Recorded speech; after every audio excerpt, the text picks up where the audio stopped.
Let's be honest, not everyone wants an electric vehicle. In fact, a lot of people are actively against them. Maybe you don't trust the range, maybe you hate the charging situation, maybe you're tired of being told what you should drive. And you know what? That's fair. So today, I want to do something different. I'm not here to convert you, I'm not here to preach, I'm here to lay out a simple, practical case for why even people who don't like EVs might still want to consider one. Not for politics, not for virtue signaling, but for reasons that actually matter for you. Before we talk about why EVs might make sense, let's talk about why so many people don't want them. Because the truth is, a lot of the criticisms are valid. Charging infrastructure, still inconsistent. Cold weather range, still a challenge. Sticker prices, often too high. And yes, some people just don't want to feel forced into a new technology. So if you're skeptical, you're not wrong. You're not uninformed. You're not anti-progress. You're reacting to real issues. But here's the twist. EVs can still make sense for a lot of people, even the people who don't like them. That is an electric car. It's basically the worst thing in the world. But why? Why do so many car enthusiasts like me seem to have such a problem with EVs? Let's strip away the politics, the marketing, the environmental messaging, all of it. Let's talk about EVs the same way we talk about microwaves, smartphones, or power tools. Does it make your life easier? Does it save you money? Does it fit your routine? Number one, daily driving is where EVs shine. Most people drive under 40 miles a day. Even the most basic EVs handle that easily. If your daily routine is predictable, work, errands, home, an EV basically becomes a giant smartphone on wheels. You plug it in at night, you wake up with a full tank, no gas stations, no oil changes, no timing belts, no spark plugs. EVs have far fewer moving parts. No transmission, no exhaust system, no oil, no fuel pump, and no catalytic converter.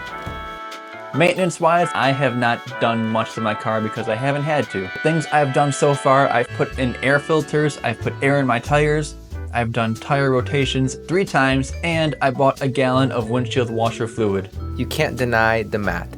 Fewer parts means fewer things to break. Electricity is cheaper and more stable than gas. You join me as I'm charging my electric car for free at my local gym, but I have a home charger and I could do that for a cost of really about $10 from dead empty to full. Gas prices swing widely. Electricity doesn't. You don't have to love EVs to appreciate predictable costs. EVs aren't for everyone, and that's okay. Here's something EV evangelists don't like to admit. If you tow long distances, live in a rural area with no chargers, or drive hundreds of miles a day, a gas or a hybrid vehicle might still be the better tool. But for millions of people, especially suburban commuters, an EV fits their lifestyle better than you think. You don't have to love EVs, you just have to acknowledge that for certain cases, they're extremely convenient. A lot of people who buy an EV reluctantly end up loving it. Not because it's green, not because it's trendy, but because of the experience. Instant torque, even cheap EVs feel quick. Silent, smooth driving, no vibration, no gear shifts, home charging convenience. Your house becomes your gas station. Preconditioning, warm car in the winter, cool car in the summer before you even get in it.